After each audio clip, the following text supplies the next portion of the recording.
السلام علیکم ورحمۃ اللہ وبرکاتہ۔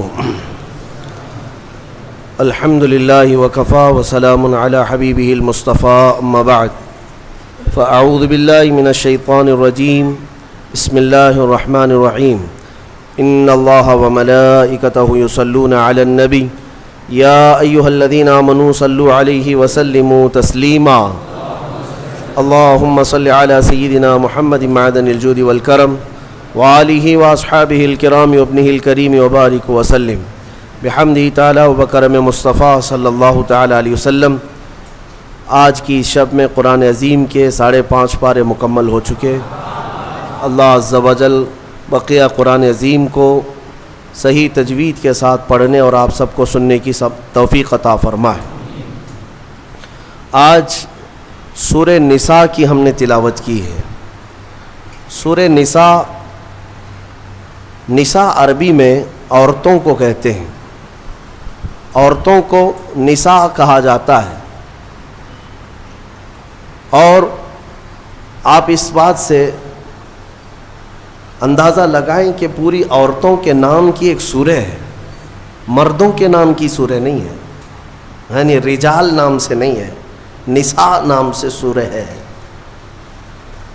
اور پھر ہم نے اخیر میں سورہ مائدہ بھی تلاوت کی ہے۔ مائدہ دسترخوان کو کہتے ہیں۔ ظاہر سی بات ہے، سوروں کا جو نام ہے وہ اس میں موجود مضمون کے حساب سے ہی آتا ہے۔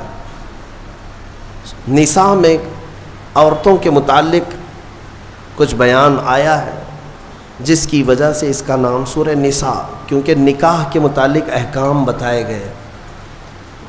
اور مائدہ میں ایک دسترخوان کا ذکر ہے، جس کی وجہ سے اس کا نام مائدہ رکھا گیا۔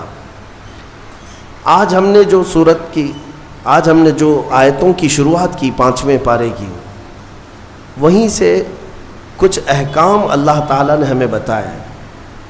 الرجال قوامون علی النساء، اللہ تعالیٰ نے مردوں کو عورتوں پر حاکم بنایا۔ حاکم کا مطلب حکومت کرنے والا مراد نہیں، بلکہ کفالت کرنے والا، عورتوں کی نگرانی کرنے والا، یا عورتوں کو اپنی نگرانی میں رکھ کر پرورش کرنے والا۔ مرد کو اللہ نے یہ اتھارٹی دی۔ شریعت کے مطابق مردوں کو اللہ تبارک و تعالیٰ نے ہماری شریعت کے مطابق یہ اتھارٹی دی ہے۔ اب کچھ باتیں یہاں سے لے کر کے کچھ لوگ واویلا مچاتے ہیں کہ اسلام میں مردوں اور عورتوں کو برابر کے حقوق نہیں ہیں، عورتوں کو دیوار کے اندر بند کر دیا جاتا ہے، وہ کام کاج کرنے والی ہے، بس جھاڑو پوچھا کرتی رہ جائے زندگی میں، اور اس کا کوئی کام نہیں ہے۔ ان ظالموں کو کیا پتہ کہ عورتوں کا اسلام میں مقام کیا ہے۔ جو دور بیٹھ کر کے واویلا مچاتے ہیں، ان کے نزدیک برابری کا مطلب یہ ہے کہ عورت کو ننگا کر کے بازار میں لایا جائے۔ واللہ میں کہتا ہوں، اسلام نے جو عورتوں کا مقام عطا کیا، ایک خاتون جنت سیدہ کائنات فاطمۃ الزہرا کے قدموں کے برابر لاکھوں مرد بھی نہیں ہو پائیں گے۔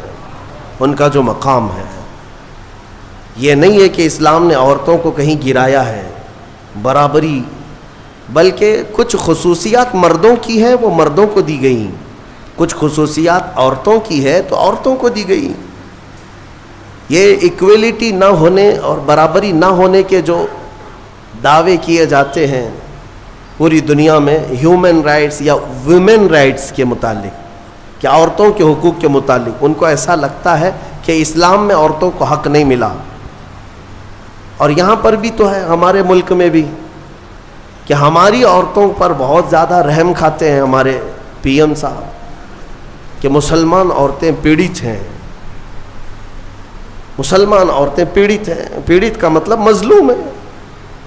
اب وہ پتہ نہیں کون سی مسلمان عورتیں پیڑت ہیں، یا کون سی وہاں پر جا کر کے ان سے شکایت کی ہیں۔ ویسے تو ان کی خود کی عورت بہت سالوں سے پیڑت ہے۔ میرے عزیزوں، اسلام نے جو حقوق عورتوں کو عطا کیے، میں چیلنج کے ساتھ کہتا ہوں پوری دنیا میں کسی بھی کمیونٹی نے وہ حقوق نہیں تھی، وہ حقوق نہیں دیے۔ تمہیں پتہ ہے ایک زمانہ تھا جب عورتوں کو 5 زنجیریں باندھ کر کے بازار میں لایا جاتا تھا. یونان جیسی پوش حکومت, اس زمانے میں سپر پاور کہلائی جانے والی یونان کی حکومت, عورتوں کو وہ 5 زنجیریں باندھتے تھے, 2 ہاتھوں میں, 1 گلے میں, 2 پیروں میں, اور 5 زنجیریں باندھ کر کے کبھی بازار لانا ہوتا تو عورت کو ساتھ میں لاتے اس طرح سے, کھلے چھوڑ کر کے نہیں. اسلام کی عظمتوں پر قربان جاؤ, اسلام نے ان زنجیروں کو کاٹ دیا اور انہی 5 زنجیروں کو عورت کا زیور بنا دیا. آج بھی عورتیں دونوں ہاتھ میں بنگڑیاں پہنتی ہیں, گلے میں نیکلس پہنتی ہیں, دونوں پیروں میں پائل پہنتی ہیں. یہ کیوں ہے؟ بعض لوگوں نے فرمایا یہ پرانے ادھی چیزوں کی علامات ہیں, لیکن پہلے زنجیریں تھیں, اب یہ زیور بن گئے. یہ اسلام کی دین ہے, اسلام کا دین ہے, اسلام کا صدقہ ہے. عورتوں کے متعلق ایک اور تعجب کی بات میں بتاؤں آپ کو. رشیا میں, جو آج پورے دنیا میں چرچے پر ہے, رشیا میں ایک مرتبہ ایک کانفرنس ہوئی, بڑے بڑے دانشور اس میں جمع ہوئے ہیں. جب میں نے کتاب میں یہ کانفرنس کے بارے میں پڑھا تو مجھے ہنسی آ گئی اس بات پر کہ بڑے بڑے دنیا کے دانشور جمع ہوئے تھے اس کانفرنس میں, میٹنگ تھی. کس ٹاپک پر کانفرنس ہو رہی تھی پتہ ہے آپ کو؟ ٹاپک یہ تھا کہ عورت کو انسان سمجھا جائے یا نہیں سمجھا جائے. بڑے بڑے دانشور بیٹھے ہوئے تھے کہ اس کو انسان سمجھیں یا پھر یہ دوسری مخلوق ہے, اس کے ساتھ جو سلوک کرنا ہے. میرے عزیزو, میٹنگ میں بعد میں یہ طے پایا کہ ہاں ہے تو انسان لیکن ہمارے برابر کی نہیں. یہ وہی اسی دنیا کی بات میں کر رہا ہوں جو آج اپنے آپ کو ویل ایجوکیٹڈ کہتے ہیں یا ماڈرن کہتے ہیں. اسلام پر کیچڑ اچھالنے سے پہلے اپنے دامن میں اگر دیکھ لیتے, تم نے کتنی عورتوں کو جلا کر خاک کر دیا. ستی کی رسم جانتے ہیں؟ ستی کس کو کہتے تھے؟ ہمارے اسی دیش میں یہ رسم پائی جاتی تھی کہ اگر کسی عورت کا شوہر انتقال کر جائے تو عورت کو بھی شوہر کے ساتھ جلا دیا جاتا تھا. ختم, اس کو رہنے کا حق نہیں. بعد میں چل کر کے اس رسم کو تھوڑا سا کم کر دیا گیا اور کہا اب جلائیں گے نہیں لیکن ودوا کو جنگل میں چھوڑائیں گے. اس کو معاشرے میں رہنے کا حق نہیں ہے, اس کو جنگل میں چھوڑائیں گے, آبادی سے باہر رکھیں گے, اس لیے کہ ودوا اگر آئے گی تو یہ اپشگن ہوگا. آج بھی ہے یہ ناٹک, آج بھی ہے. اگر کوئی بیوہ عورت مجمع میں آ جائے تو اس کو اپشگن سمجھتی ہیں. آج کے بھی کئی معاشرے موجود ہیں. لیکن اسلام پر انگلی اٹھانے والے پہلے پڑھو اسلام کو. میرے آقا صلی اللہ تعالی علیہ وسلم نے 10 شادیاں فرمائی جس میں سے 9 عورتیں ایسی ہیں جو سب کی سب بیوہ تھی. بیوہ کو میرے آقا صلی اللہ تعالی علیہ وسلم نے نکاح کے ذریعے سے اپنا کر کے دنیا کو یہ بتایا کہ بیوہ اپشگن نہیں ہوتی, بلکہ اگر تم نے اس کو اپنا لیا تو اس کی بدولت اللہ تمہاری دعائیں قبول کرتا ہے. بیوہ کو اس طرح سے نکال کر کے باہر کر دینا, یہ سب مجھے حیرت ہوتی ہے. آج وہ لوگ ہمیں عورتوں کے حقوق سکھانے آئے ہیں جو کتنی تو عورتوں کو جلا دیے, کئی عورتوں کو بے یار و مددگار چھوڑ دیا, زندگی پر ان کے لیے شادی کرنا حرام کر دیا. ایک بار شوہر مر گیا تو دوسری بار شادی نہیں کرنا. وہ لوگ ہمیں عورتوں کے حقوق سکھا رہے ہیں کہ عورتوں کے حقوق کیا ہوتے ہیں. جو زنجیریں ڈال کر کھینچتے تھے وہ ہمیں عورتوں کے حقوق سکھا رہے ہیں. حیرت نہیں ہے؟ یہ مسئلہ ایسی ہی ہے کہ اگر شیطان آپ کو نماز کے لیے بلانے آ جائے, اس سے یہ پوچھو تم کب سے شریف ہو گئے. تو یہ دنیا ایسی ہے جنہوں نے عورتوں پر ظلم کا ایک ننگا ناچ ناچا ہے, اور وہ ہمیں آج بتاتے ہیں ویمنس رائٹس ہیں, عورتوں کے حقوق ہیں.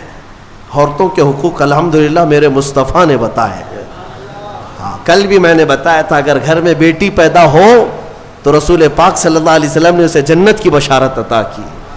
اور پھر اتنا ہی نہیں, اسی خاتون کو ہی تو دیکھیں اللہ کے حبیب صلی اللہ علیہ وسلم نے, بڑی ہو گئی, اگر اس کے بچے ہو گئے تو بچوں کو کہا گیا تیری ماں کے قدموں کے نیچے تیری جنت ہے. الجنت تحت اقدام الامہات, ماؤں کے قدموں کے نیچے جنت بنا دیا. کون ہے؟ اس قدر بلند مقام عورتوں کو کس نے دیا؟ اسلام نے دیا. عورتوں کے حقوق کے سلسلے میں جو واویلا مچاتے ہیں، ایکویلٹی نہیں ہے اسلام میں، برابری نہیں ہے. برابری کا مطلب وہ لوگ یہ سمجھتے ہیں کہ عورت کو کھلے عام آزاد چھوڑ دینا چاہیے، اس پر کوئی پابندی نہیں ہونی چاہیے. باہر نکال کر کے لاؤ، کپڑے اتار کر کے لاؤ، اس کے چھوٹے کپڑوں پر کچھ بھی بات مت کرو. اس کو وہ ایکویلٹی کہتے ہیں، یہ برابری ہے. مرد جب باہر گھوم سکتا ہے تو عورت کیوں نہیں گھوم سکتی؟ ان کا مطلب یہ ہے کہ مرد اگر ایک سے زیادہ عورت سے شادی کر سکتا ہے تو عورت کیوں نہیں کر سکتی؟ یہ بھونڈے اعتراضات ان کے لیے، یہ بے سر و پیر کے اعتراضات، سوالات ہوتے ہیں. میں ان کو ایک اچھا مشورہ دیتا ہوں، عورتوں سے برابری کرنا ہے. ظاہر سی بات ہے، برابری ہر چیز میں ہونی چاہیے، ہر چیز میں ہونی چاہیے. عورتوں کے ساتھ برابری کرنے میں شادی کر لو، ایک سال بچہ وہ جنے گی، دوسرے سال تم بچہ جنو. ایک سال وہ حمل کی تکلیف اٹھائے گی، دوسرے سال تم حمل کی تکلیف اٹھاؤ. بھائی ساری تکلیفیں عورت کو ہی کیوں؟ ہو سکتا ہے یہ پاسبل ہے؟ تو تمہیں پتہ ہونا چاہیے کہ ہر مخلوق کی اللہ نے کچھ خصوصیات رکھی ہیں. مرد کی اپنی خصوصیات ہے، عورت کی اپنی خصوصیات ہے. ان کی بناوٹ میں بھی اللہ تبارک و تعالیٰ نے فرق رکھا ہے. مرد کے ہاتھ عورت کے ہاتھ کی طرح نہیں، مرد کا جسم عورت کے جسم کی طرح نہیں. ساری چیزوں میں فرق موجود ہے. اسی لیے قرآن نے مردوں کو کمانے کا حکم دیا اور عورت کو امور خانہ داری اور بچوں کی تربیت کا حکم دیا. جس کی جیسی کیٹیگری ہے ویسے اسلام نے حکم دیا. اس چیز کو لے کر کے یہ اسلام پر اعتراضات کرتے ہیں.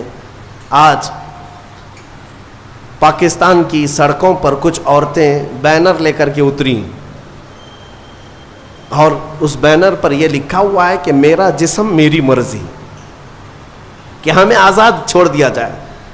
4 دیواری ہمارا گھر نہیں ہے، پوری دنیا ہماری ہے. یہ وہ جانور عورتیں ہیں جنہیں جنگل چاہیے، جنگلیوں کی طرح سے وہ زندگی جینا چاہتی ہیں. یہ سارے خیالات کس نے ان کے ذہنوں میں ڈالے؟ یہ وہی دنیا جو ہمارے معاشرے کو تباہ و برباد کرنا چاہتی ہے. میں اپنی بچیوں سے کہنا چاہتا ہوں، ان کے میٹھے چپڑے نعروں میں مت آنا، یہ تمہیں کہیں کا نہیں چھوڑیں گے.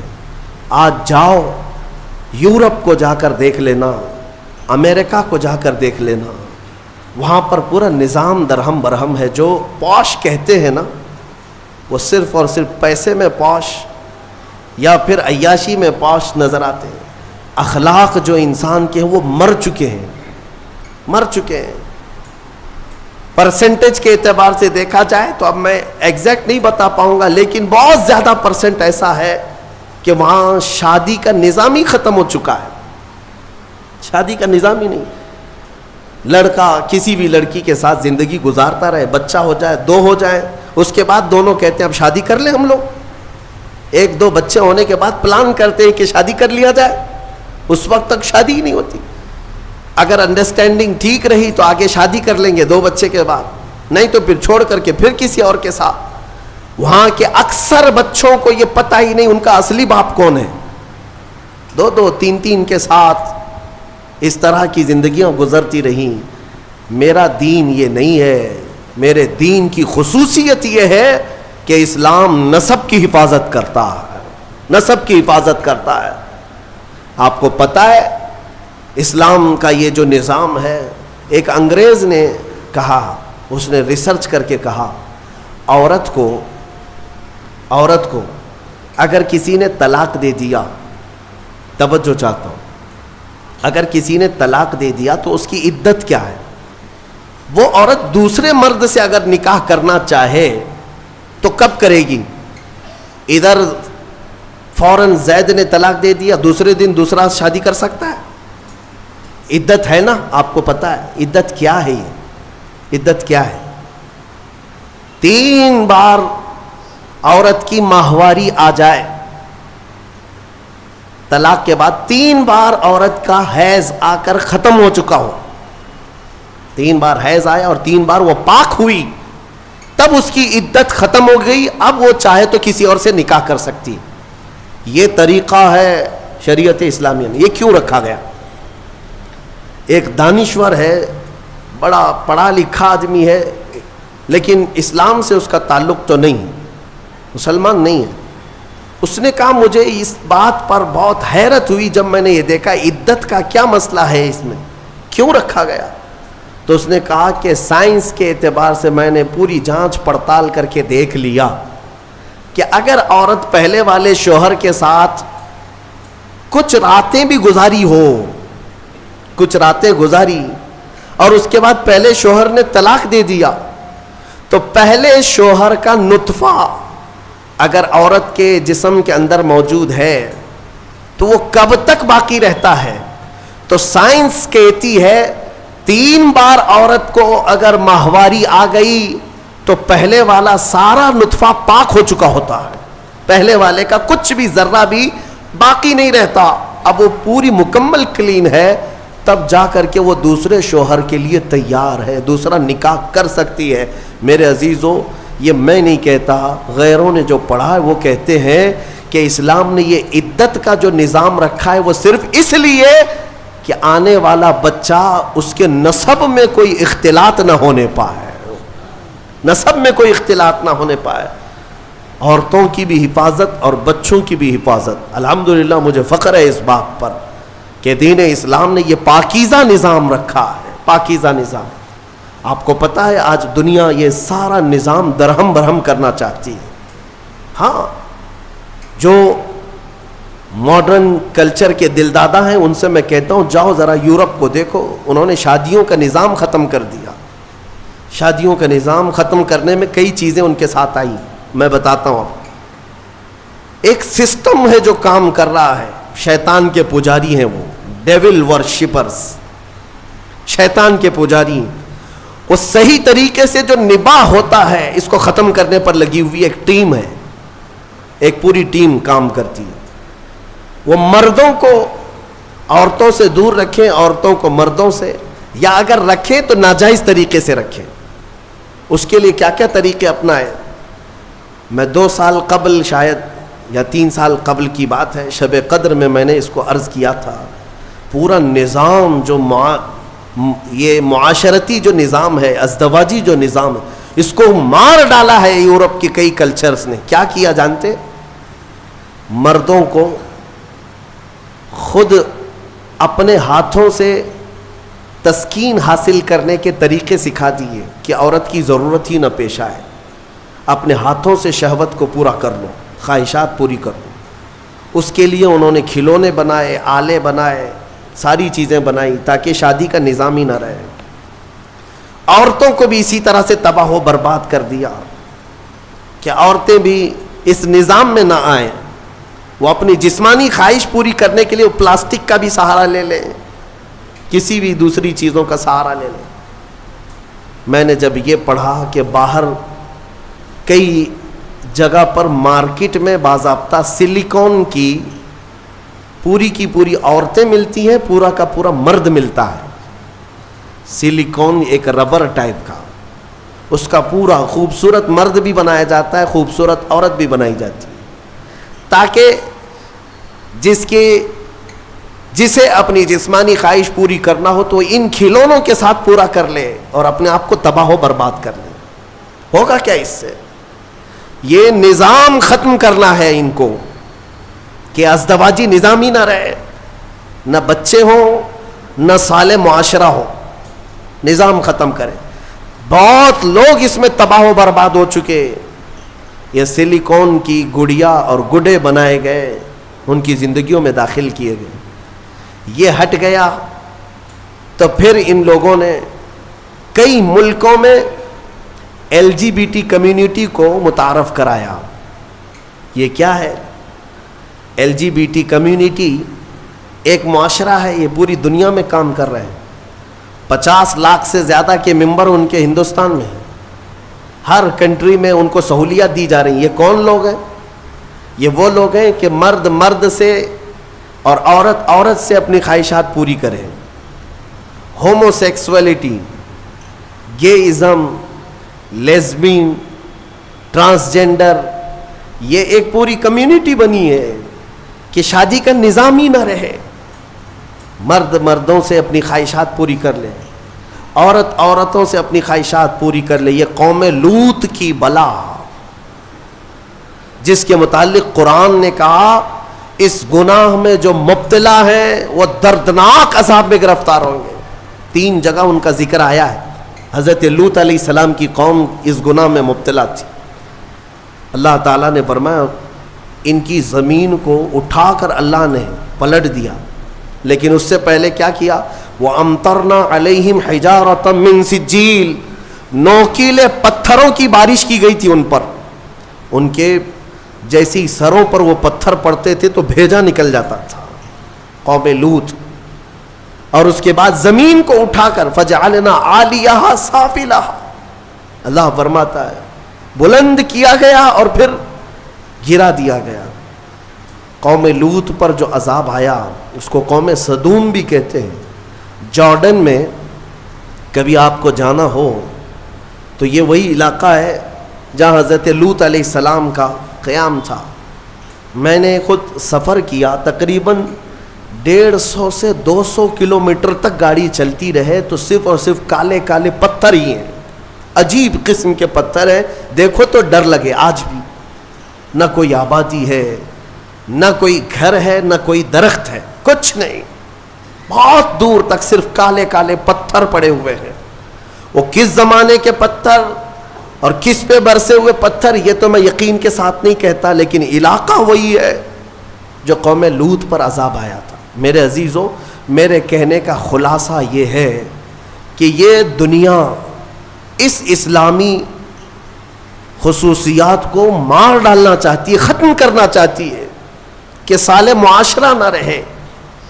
ایک بات یاد رکھنا، بڑے بزرگوں نے لکھا ہے کہ جو حلال طریقے سے بچہ آتا ہے نا، وہ بزرگوں کا ادب بھی جانتا ہے، حلال و حرام کی تمیز بھی جانتا ہے، اس کی زبان بھی پاک ہوتی ہے اور اخلاق بھی اچھے ہوتے ہیں.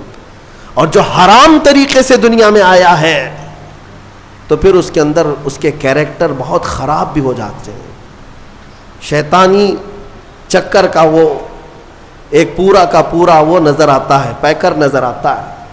بہرحال عورتوں کے متعلق مجھے بات یہ عرض کرنی تھی کہ اللہ تبارک و تعالیٰ نے ان کے پورے حقوق یہاں پر شریعت میں ہمیں عطا کیے ہیں.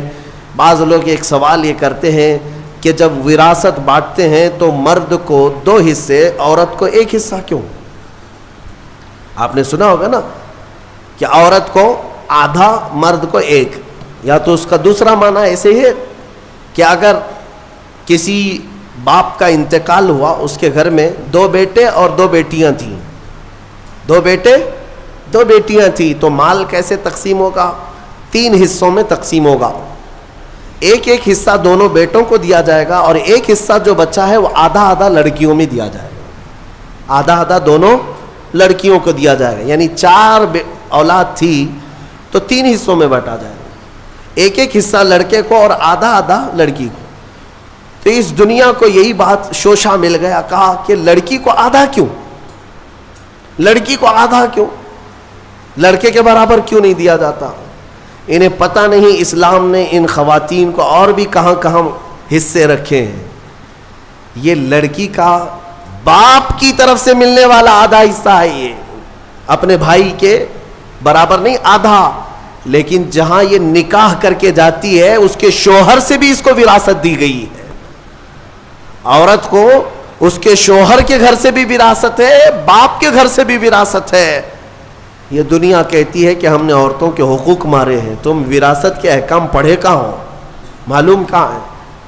عورتوں کو مکمل پورے تحفظات کے ساتھ شریعت نے حقوق عطا کیے. بہرحال اللہ تبارک و تعالی ہمیں سمجھ عطا فرما ہے. یہ سورہ نساء کے متعلق جو باتیں تھی وہ عرض کیا. ایک بات میں آپ کو بتا دوں، قرآن پاک نے فرمایا وَإِنْ خِفْتُمْ شِقَاقَ بَيْنِهِمَا. اکثر ایسا ہوتا ہے کہ شوہر بیوی میں جھگڑے ہوتے ہیں، اور ان جھگڑوں کا ذکر قرآن میں جب آیا ہے کہ اگر تمہیں خوف لگتا ہے کہ دونوں میں نہیں نبھ پائے گا، دونوں جم نہیں رہی ہے، شوہر کی اور بیوی کے ساتھ، بیوی کی شوہر کے ساتھ. کئی زندگیاں ایسی ہیں، روز لڑائیاں، روز جھگڑے، یا پھر آگے نہیں چلنے جیسی صورت بنتی ہے تو کیا کرے؟ اللہ فرماتا ہے فَبْعَثُوا حَكَمًا مِّنْ أَهْلِهِ وَحَكَمًا مِّنْ أَهْلِهَا. اللہ تعالیٰ نے فرمایا عورت کی طرف سے ایک سمجھ بوجھ رکھنے والا آدمی آئے اور مرد کی طرف سے بھی ایک سمجھ بوجھ رکھنے والا آدمی آئے. ان یریدا اصلاحا یوفق اللہ بینہما. اگر دونوں خاندانوں سے ایک ایک آدمی بیٹھ گیا اور ان دونوں کی نیت اصلاح کی ہے تو رب فرماتا ہے اللہ ان کے دلوں میں محبت پیدا کرے گا. ہاں یہاں تو لڑکی کی اماں پہلے سے بیٹھی ہوئی ہے، نہیں طلاق ہی چاہیے میری بیٹی کو، واپس بھیجو گھر. اصلاح کی نیت کا ہے. آدھی لڑکیوں کے گھر کو توڑنے میں ان کی ماؤں کا ہی ہاتھ ہے، زبردستی کا. میرے عزیزو، شادی کے بعد ایک زندگی جو ہے یہ کیسی ہے؟ شوہر اور بیوی دونوں کو قرآن نے کہا ہن لباس لکم وانتم لباس لہن. عورتیں تمہارے لیے لباس ہے اور تم عورتوں کا لباس. لباس سمجھتے ہیں نا کیوں پہنا جاتا ہے؟ لباس بدن چھپانے کے لیے پہنتے ہیں، ٹھنڈی گرمی سے بچنے کے لیے پہنتے ہیں. تو تم عورتوں کا لباس ہو، اس کا مطلب یہ ہے کہ عورتوں کے عیبوں کو تم چھپاؤ گے اور تمہارے عیبوں کو عورتیں چھپائیں گے. ایک دوسرے کے عیب کو باہر نہیں نکالے. اور اسی طرح عورتوں کی تکلیف آئے تو تم سہارا بن کر کھڑے ہو جاؤ، اور مرد کی تکلیف آئے تو عورت سہارا بن کر کھڑی ہو جائے. ماں خدیجۃ الکبریٰ رضی اللہ تعالی عنہا کی زندگی کو دیکھیں. حضور پاک صلی اللہ تعالی علیہ وسلم سے جو وفا تھی، محبت تھی. اللہ حضور غار ہرا سے جب اترتے، دوپہر کا وقت ہو، غار ہرا 3000 فٹ اونچا پہاڑ ہے. حضرت خدیجہ اپنے گھر سے باہر آنگن میں کھڑی ہوتی تھی. گزرنے والے کہتے خدیجہ، حضور پاک صلی اللہ تعالی علیہ وسلم تیرے شوہر آ رہے ہیں، ابھی وقت لگے گا، جب تک تو چھاؤں میں بیٹھ جا. حضرت خدیجہ کہتی ہے میرا دل گوارا نہیں کرتا، میرے سرتاج دھوپ میں اتر رہے اور میں چھاؤں میں بیٹھی رہوں. جتنی دیر میرے رفیق حیات صلی اللہ علیہ وسلم دھوپ میں اتر رہے ہوں اتنی دیر میں بھی تو دھوپ میں کھڑی رہوں. حصے داری اس کو کہتے ہیں، پارٹنرشپ یہ ہوتی ہے، شریک حیات اس کو کہتے ہیں، لائف پارٹنر یہ ہے. حضرت خدیجہ کا جب انتقال ہوا میرے آقا کو اتنا غم ہوا، اتنا غم. پورے سال کا نام رسول پاک نے عام الحزن رکھا. یہ غم کا سال ہے جس سال ام المومنین کا انتقال ہوا. اور وہ عجیب لمحہ تھا جب سیدہ کائنات فاطمۃ الزہرا سلام اللہ علیہا حضور کی بارگاہ میں تھی. چھوٹی عمر تھی جب حضرت خدیجہ کا انتقال ہوا. حضرت فاطمہ بہت چھوٹی تھی. حضور پاک صلی اللہ علیہ وسلم نے بلایا، حضرت فاطمہ سے محبت کیا اور کہا فاطمہ تیری ماں کے انتقال سے پہلے تیری ماں نے کچھ کہا تھا، کوئی خاص بات جو مجھے نہ کہی؟ حضرت فاطمہ کہتی ہاں ابا جان، اماں نے انتقال سے ایک دن پہلے مجھ سے کہا تھا فاطمہ اگر میں مر جاؤں، اگر میرا انتقال ہو جائے تو میرے کفن کے ساتھ تو اپنے بابا جان کا جبہ بھی رکھ دینا. اپنے بابا جان کا جبہ میرے کفن کے ساتھ رکھ دینا، میری قبر میں رکھ دینا. حضرت فاطمہ روتے ہوئے کہتی ہیں یا رسول اللہ اماں کی ایک خواہش تھی. حضور اکرم صلی اللہ تعالی علیہ وسلم کی آنکھوں میں آنسو آ گئے اور میرے آقا نے فرمایا فاطمہ قسم رب ذوالجلال کی تیری ماں نے میرا جبہ ہی پوچھا. قسم رب ذوالجلال کی اگر خدیجہ یہ کہتی تو میں اپنے جسم کی چمڑی بھی اتار کر دیتا. اگر وہ جلد مانگتی تو میں اپنے جسم کی چمڑی بھی اتار کر کے اس کو دیتا. یہ ہے ازدواجی زندگی کی محبت. شوہر بیوی ایک دوسرے کو تان و تشنی کرتے رہے، عورت شوہر کے غیبانہ میں خیانت کرتی رہے تو یہ کون سے لائف پارٹنر ہیں، کون سے شریک حیات ہے؟ اعتماد کے رشتے کا نام ایک نکاح ہے. اعتماد ہو. شوہر اپنی بیوی پر شک کرتے ہوئے کب تک جی سکتا ہے؟ عورت اپنے مرد پر شک کرتے ہوئے کب تک جی سکتی ہے؟ شک کی دیوار ایسی خطرناک ہے جس کا علاج بھی نہیں بلکہ یہ زندگیاں توڑ دیتی ہیں۔ قرآن کہتا ہے اگر دونوں میں اصلاح کا ارادہ ہے تو اللہ دونوں میں محبت پیدا کرے۔ یہ میرے آزمائی ہوئی بات ہے، اسی جگہ پر میں آپ کو بتاؤں، اسی جگہ پر لیٹر لے کر کے دو لوگ ہمارے پاس آئے تھے جس پر پورا مضمون تھا کھلا نامہ، کھلا چاہیے، شادی ہو کر 1 سال ہو گیا، کھلا نامہ، اور سب تیار ہے ہمارے سامنے، بس ہمیں گواہ بنا کر سائن لینا ہے۔ ہم نے جانچ پڑتال کی کہ 1 سال کے اندر ایسا کیا دیکھ لیا کہ کھلا کے لیے آ گئے ایک دوسرے کو؟ بس کچھ بھی نہیں ہے۔ عورت جب بھی کچن میں جاتی ہے تو اسے کچھ تکلیف ہوتی ہے، اور ہماری اماں کہتی ہے کہ اس پہ اثرات ہیں، جنات ہیں، اس پہ آسیب ہے، گھر میں کہاں اس کو رکھیں گے؟ تو میں نے یہی کی بات ہے، مجھے یاد ہے، اس نوجوان سے کہا کہ تمہاری اماں سے پوچھو اگر میں اس کے جنات نکال دوں تو کیا رکھو گے؟ یہ کھلا ختم کرو گے؟ کہا ٹھیک ہے، کہا میں 40 دن کا ٹائم لیتا ہوں، مجھے وقت دیا جائے، میں نکالتا ہوں۔ تو پھر مسئلہ صرف اتنا تھا، وہ جنات کیوں آتے تھے، آسیب کیوں آتے تھے؟ ہم نے علاج بھی کیا، جو دعا کا علاج ہے وہ اپنی جگہ پر، لیکن جب کسی سے محبت کے ساتھ حقیقی مسئلہ پوچھ لیا جائے تو بتا دیتے ہیں۔ لڑکی کو کام کرنے آتا نہیں تھا، نئی شادی ہوئی تھی، سیکھا کچھ بھی نہیں تھا، کچن میں جاتی تھی تو ہاں ہو کرتی تھی کہ کسی طرح سے میں روٹی بنانے سے بچ جاؤں، کچھ تو ہو جائے، لیکن اس کی اس حرکت کی وجہ سے سارے گھر میں لگا کہ جنات ہے، اس پہ آسیب ہے۔ تنبیہ کیا کہ کام سیکھ لے 1 مہینے کے اندر، کب تک اس طرح ہاں ہو سے زندگی چلے گی؟ خلا سے بہتر ہے کہ زندگی محبت کے ساتھ گزرے۔ ہو سکتا ہے نصیحت کام آ گئی، 1 مہینے کے بعد دونوں واپس آئے اور اس خلا ناموں کو ہمارے سامنے پھاڑ دیا، کہا نہیں دونوں میں اتفاق ہے، ہم رہ سکتے ہیں۔ آج تک الحمدللہ وہ جوڑا سلامت ہے۔ اصلاح کی اگر نیت ہو، قرآن کہتا ہے کہ دونوں میں اللہ محبت خود پیدا کرے گا۔ توڑنے کے لیے سب سے پہلے بیٹھے ہوئے ہیں، سب سے پہلے توڑنے کا ارادہ ہے۔ عزیزان گرامی، اب یہاں چلتے ہوئے میں ایک بات اور بھی بتا دوں، ازدواجی زندگی ایک چیلنج ہے مردوں کے لیے بھی۔ میں کہتا ہوں کبھی کبھار شادی کرنے کے بعد جو ہے مرد رکشہ بن جاتا ہے، ہاں 3 ٹائر والا رکشہ ہوتا ہے، رکشے میں 3 ہی ٹائر ہوتے ہیں، ایک طرف ماں ہوتی ہے، ایک طرف بیوی ہوتی ہے۔ رکشے والے کو معلوم ہونا چاہیے زور سے اگر گھمائے گا تو پلٹی ہوتی ہے، اس کو گھمانا نہیں چاہیے بہت تیزی سے اگر رکشہ گھمایا تو یا تو ادھر پلٹی ہوگا یا ادھر پلٹی ہوگا۔ تو اتنی بات یاد رکھو، رکشہ چلانے والوں سے پوچھ لو کیسے گھمانا چاہیے، کیسے چلنا چاہیے، تو آپ بیلنس برقرار رکھو اپنی ماں اور بہنوں میں اور اپنی بیوی میں، دونوں میں۔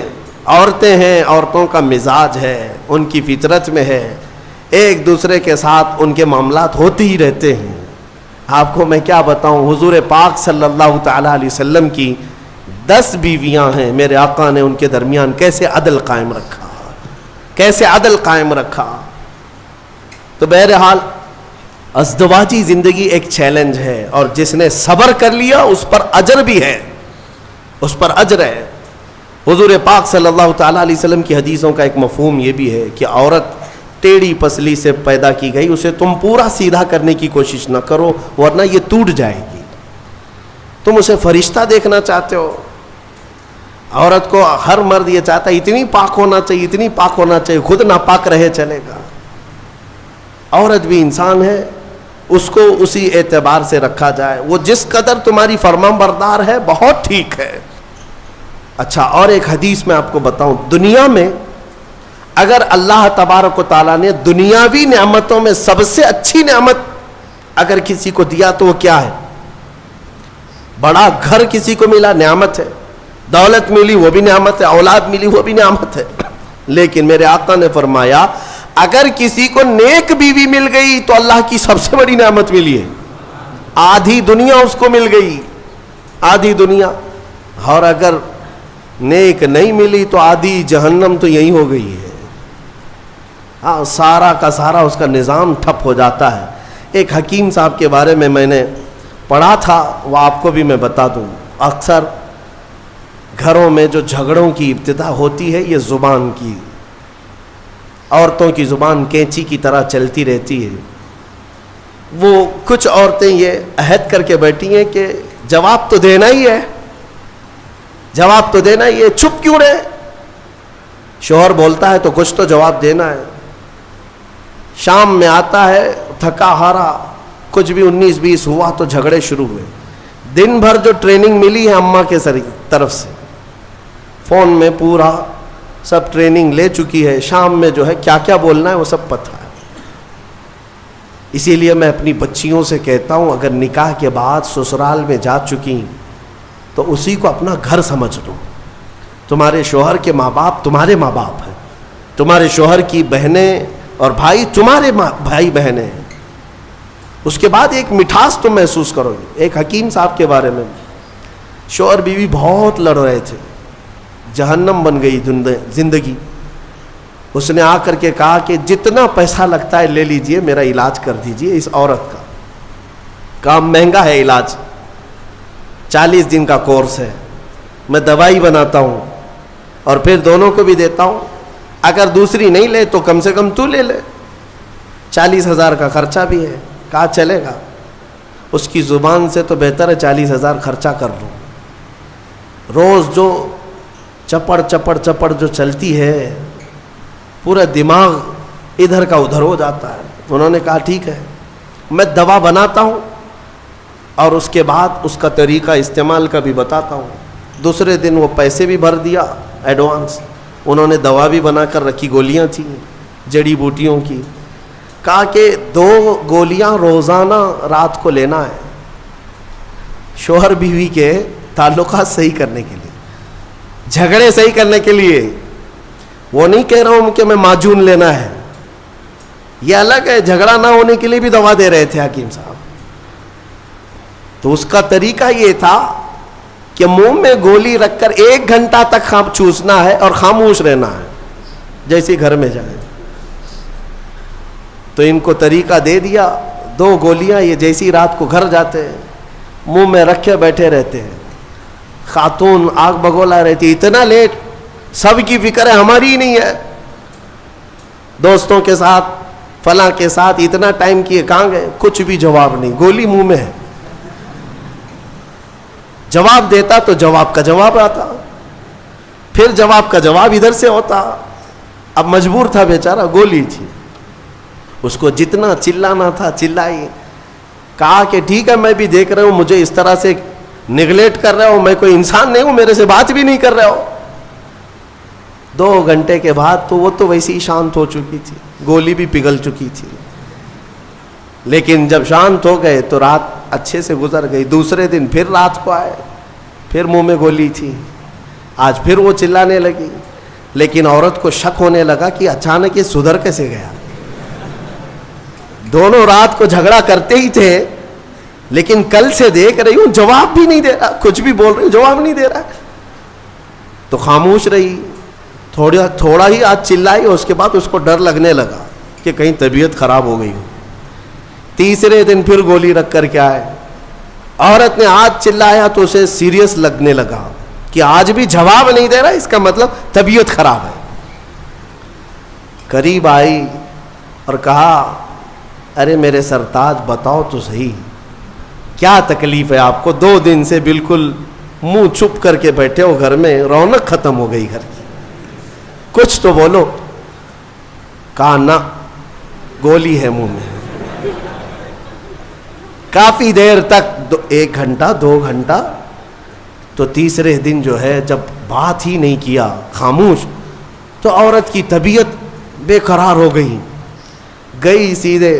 دیکھیں میں آپ کو بتاتا ہوں یہ جھگڑے ہوتے ہیں لیکن محبت اندر رہتی ہے، مصلی بچھا کر کے اللہ کی بارگاہ میں دعا کرنے لگی کہ مولا میرے شوہر کو صحیح کر دے، اگر اس کی طبیعت خراب ہے تو شفا دے دے۔ وہ دعا کرتی رہی، میاں کو ہوا کچھ نہیں تھا، گولی تھی، اور سو گئے۔ چوتھے دن وہ پیر پکڑ کر بیٹھی، بتاؤ تو صحیح، پیر دباؤں کہ سر دباؤں، کیا خدمت کروں، کیا کھانا پسند کرو گے، میٹھا لوگے، فلاں کیا بناؤں تمہارے لیے؟ شوہر کو لگا حکیم صاحب کی دوائی تو بہت کام کی ہے، بہت کام کی ہے، 3 دن کے اندر مزاج بدل دیا، گولی میں کھا رہا ہوں، اثر بھی بیگم کو ہو رہا۔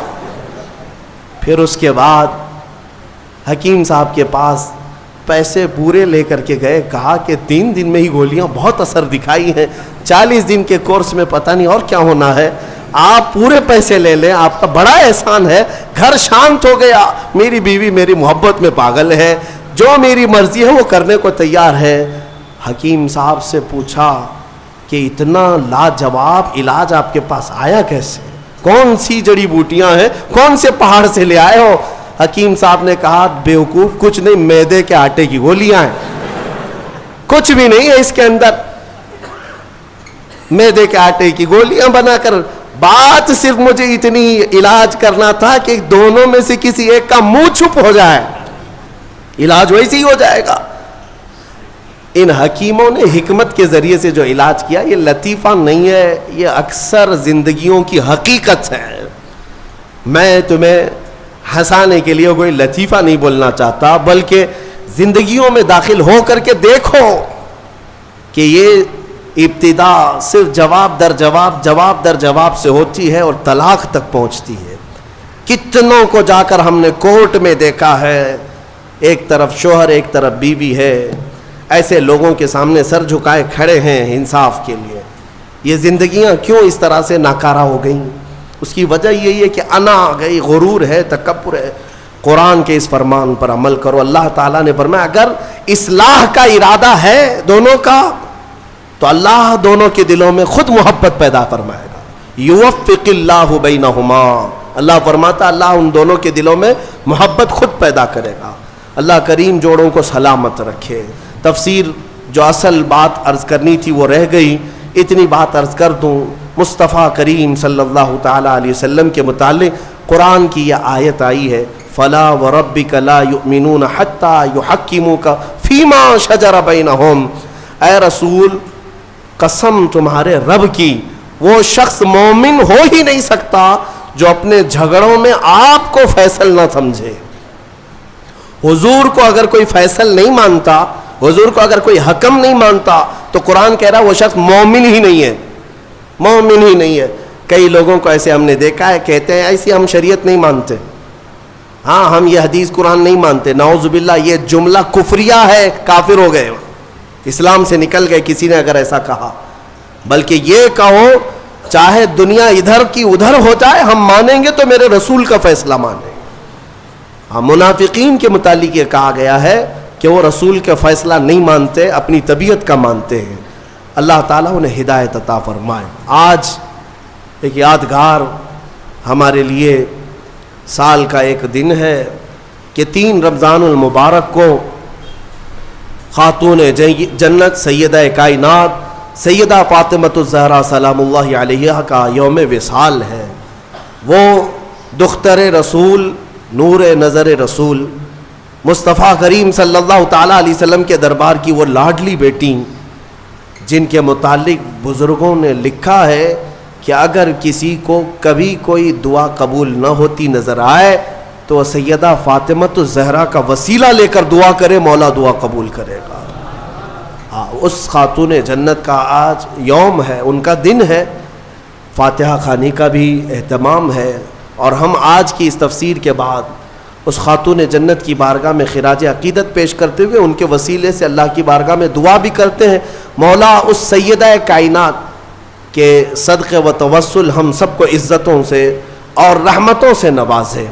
اور کتنی اہم بات ہے، کتنی فضیلت کی بات ہے کہ آج ہم نے سورہ نساء تلاوت کی ہے، سورہ نساء عورتوں کے نام سے، اور سیدہ فاطمہ کو سیدۃ نساء العالمین کہا میرے آقا نے کہ ساری دنیا کی عورتوں کی سردار کا نام فاطمہ ہے.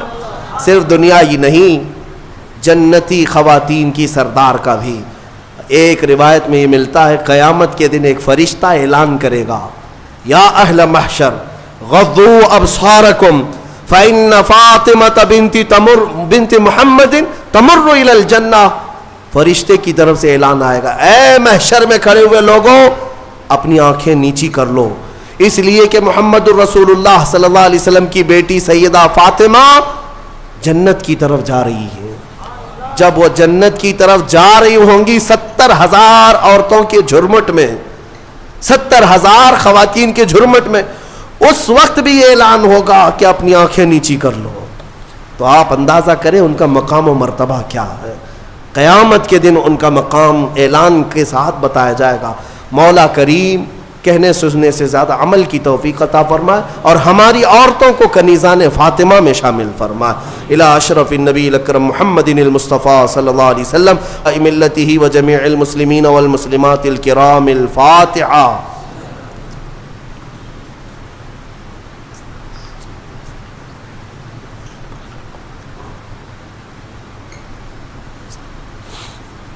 یا اللہ یا رحمان یا رحیم دل ہمارا کن مستقیم بحق ایاک نعبد و ایاک نستعین. مالک و مولا پروردگارہ کریمہ کارسازہ جو کچھ پڑھا اس کو اپنی بارگاہ میں قبول فرما، اس کا ثواب اپنے حبیب پاک صلی اللہ علیہ وسلم کی بارگاہ میں نظر قبول فرما. مصطفیٰ کریم صلی اللہ علیہ وسلم کے صدقے و توسل تمام انبیاء کرام علیہم السلام، خلفائے راشدین، صحابہ کرام، صحابیات، ازواج مطہرات، بنات طیبات، شہداء کرام، صالحین، ائمہ مجتہدین، جملہ اولیاء کرام، تمام مؤمنین مؤمنات، مسلمین مسلمات کی روحوں کو نظر کیا قبول فرما. خصوصاً بالخصوص سیدہ کائنات، مخدومہ کائنات، جگر گوشہ رسول سیدہ فاطمۃ الزہرا سلام اللہ علیہا کی بارگاہ میں نظر مولا قبول فرما. اے کریم خدا ارحم الراحمین، دختر رسول کی برکت سے ان کے صدقہ و توسل مولا ہم سب کی زندگی میں آئی ہوئی بلاؤں کو دور فرما دے، سب مصیبتوں کو دور کر دے. اے اللہ ہماری حاجتوں کو پوری فرما دے. اے کریم خدا ہم میں جو بیمار ہیں انہیں شفا دے دے، جو بے اولاد ہیں انہیں صالح اولاد دے دے، جو قرضوں میں ڈوبے ہیں ان کے قرضوں میں آسانیاں دے دے. اے رب ذوالجلال جو بے جوڑ ہیں انہیں صالح رشتے عطا کر، جو ناحق مقدمے اور جیلوں میں ہیں ان کی رہائی کی سبیل پیدا فرما. اے کریم خدا ارحم الراحمین ہم کو گناہوں کے مرض سے شفا عطا فرما. قیامت کے دن مولا ہم سب کو عزت و سرخروئی عطا فرما. ہماری ماؤں، بہنوں، بچیوں، بیٹیوں، بہوؤں سب کو مولا سیدہ کائنات کی چادر کا صدقہ عطا فرما. ان اللہ وملائکتہ یصلون علی النبی یا ایھا الذین آمنوا صلوا علیہ وسلموا تسلیما. اللہم صل علی سیدنا محمد معدن الجود والکرم وآلہ واصحابہ الکرام وابنہ الکریم وبارک وسلم. سبحان ربک رب العزة عما یصفون وسلام علی المرسلین والحمد للہ رب العالمین.